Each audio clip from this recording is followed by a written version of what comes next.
All right, five fans. Today I'm bringing you the UFC losses I don't want to see happen in the big 2025. Starting off with the machine, Merab Dvalishvili. Look, this guy made me a fan of his. He really did. After that Umar fight, and it may seem like I'm riding the wave. Maybe I'm just it's just recency bias, but no, like seriously. I really didn't like the Sean O'Malley fight. He made me like not really like him. That not like him, but it made me not be a real fan of him. But I really liked the Peter Yan fight, the Henry Cejudo fight. I just didn't like the Sean O'Malley fight. But after he just fought Umar Nurmagomedov, man, that was one of the best fun fights I've seen in a while. If I'm being completely honest, I don't want to see this man lose, bro. I really don't want to see this man lose. Even though he just won and we don't know who his next opponent is, which is probably most likely Sean O'Malley, let's be honest. The UFC loves to dick ride this guy.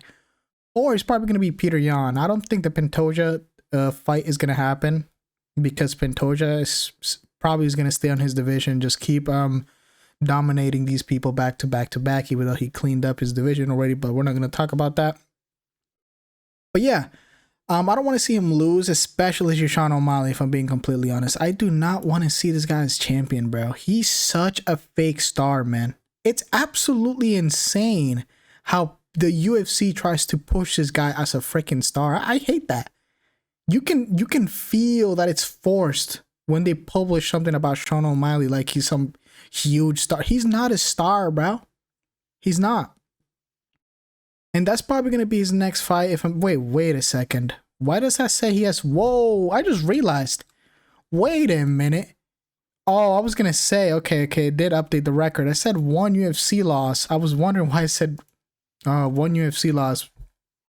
I think it was bugged a little bit. But anyways, this guy's not a star. I want to... If he does lose this, which I don't think he will...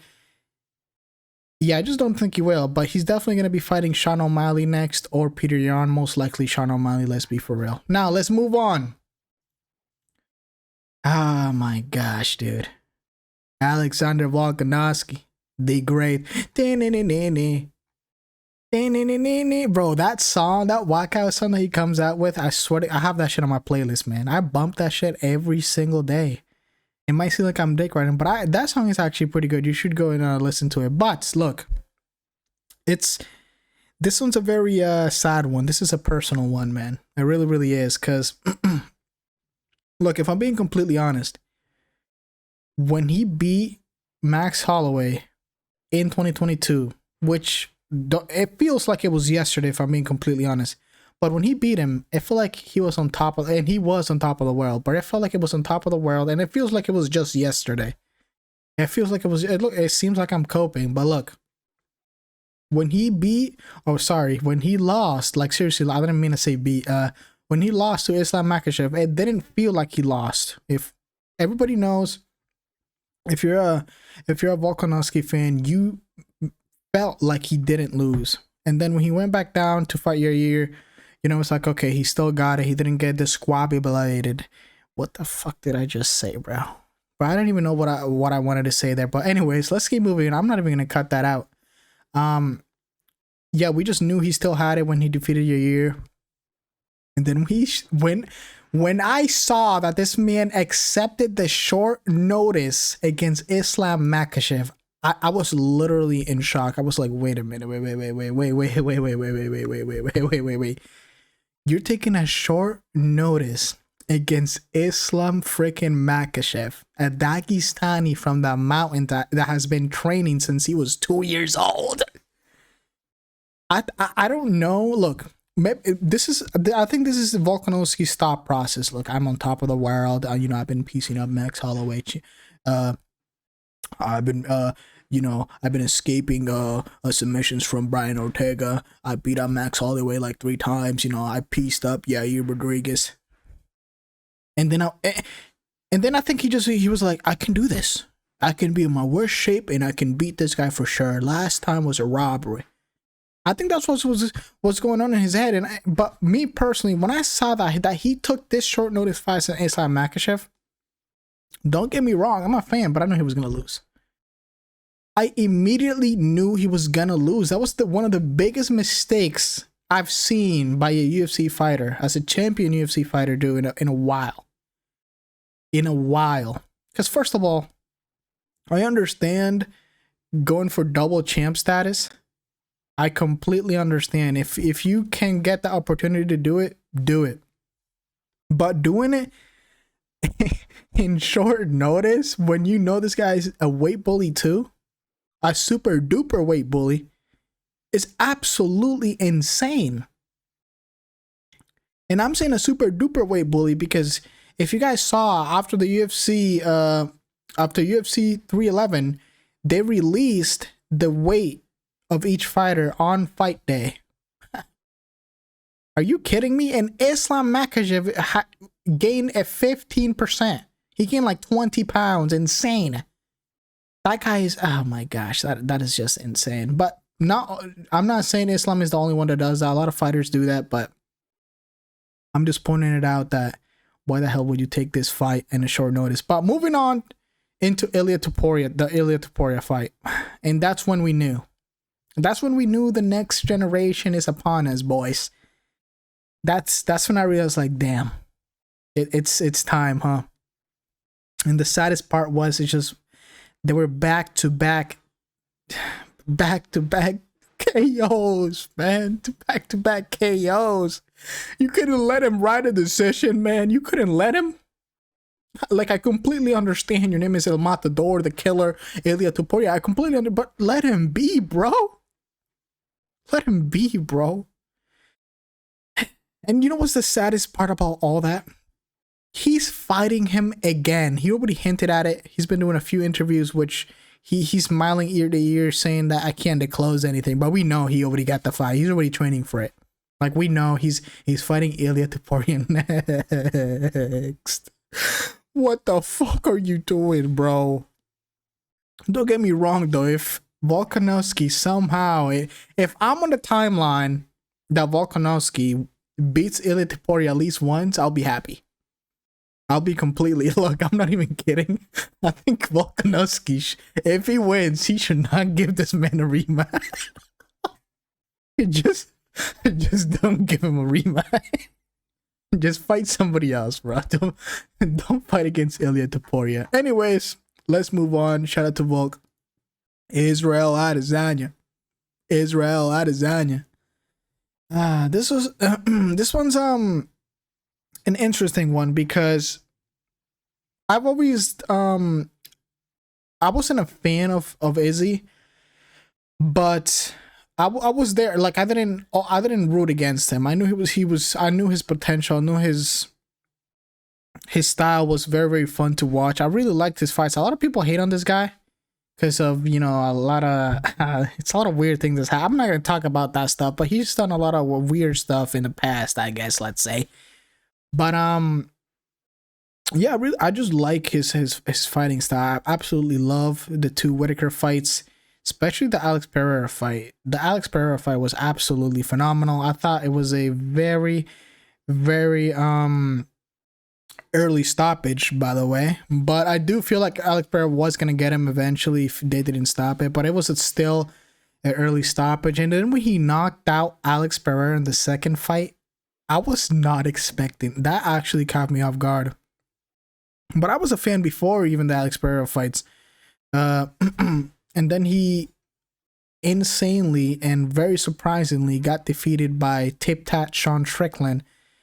He just got jabbed to death the entire fight. Just knees up, jab, knees up, jabs the entire fight. And he somehow lost, talking about it was like a dream. I don't know what kind of excuses that is. It is an excuse. Look, one thing I'm gonna do is I'm gonna keep it real, even if it's one of my favorite fighters to watch or not. So that excuse is a little weird, talking about it was a dream and shit. Like, what are you talking about, bro? Let's be real. And then he fought to the current champion, Dricus Du Plessis. That he's gonna have a rematch against Strickland around the corner in February. In his next fight, which is, I already did a video about it, just the main event of the fight night. So make sure you go check that out. I'm not gonna go into depth on what I think is gonna happen because I already did, but This is a very, very interesting fight that I am very scared of for Izzy, because this guy is very, very dangerous.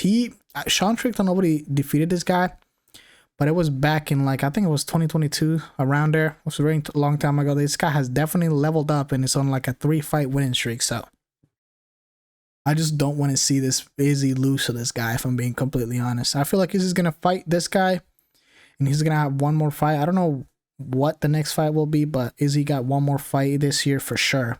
Now, let's move on to my last pick of the day. Introducing first, in the right corner, Tom Aspinall. This one is one that I don't want to see this guy lose. I really, really don't. And after what is happening right now, with the John Jones situation, I don't want to see this guy lose, because if he does lose on his next fight, which I 100% believe will not be against John Jones, I talked about that in one of my other videos, that I believe John Jones will retire. And one of the big reasons why I think that is because Dana White doesn't consider John Jones the #1 pound per pound fighter anymore. So that's one of the things I took from that he will retire, and they're getting ready for him to retire, because Dana White is not supporting him anymore being the best fighter in the UFC. Now, his next fight is probably going to be either Alexander Volkov or Cyril Gane.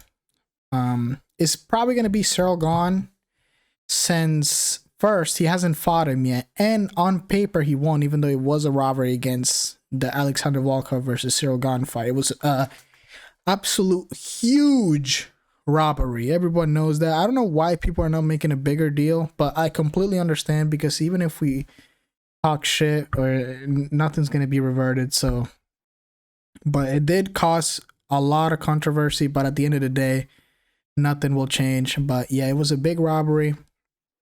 I'm expecting him to fight. I'm expecting Tom Aspinall to fight Cyril Gane first. I feel like that's going to be a very, very easy fight for him.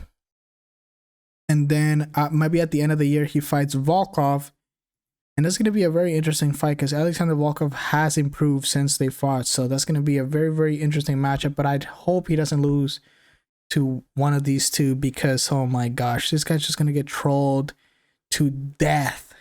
I'm talking, bro, John Jones fans, every time Tom Aspinall fights for the rest of his career, are going to have they're just going to have a folder. They're probably collecting a folder, making a folder of memes for when Tom Aspinall loses. So I do believe, look, I don't know. Look, I don't know. When Tom Aspinall loses eventually, which I think he will. I don't think he's like the perfect. I don't think he's the perfect fighter, but I do think he's the best fighter currently. I think he can beat the entire ranked division, the entire heavyweight division, if I'm being completely honest. But we are talking about the heavyweight division. You know, one punch can literally get you out of there cold. So no matter how good this guy is, he is in the heavyweight division, one of the most dangerous division in the UFC. So anything can happen, which is very, very unfortunate. But yeah, I don't want to see Tom Aspinall lose in the big 2025. I don't want to see Israel Adesanya lose in the big 2025. I don't want to see Alexander Volkanovski lose in the big 2025. And I don't want to see the machine, Merab Dvalishvili lose in the big 2025. Now, if you love MMA content, make sure to check out my other videos that I've uploaded. With that being said, make sure to leave a like, hit that sub button so you don't miss any more MMA content. With that being said, I'll see everyone very, very soon. Goodbye.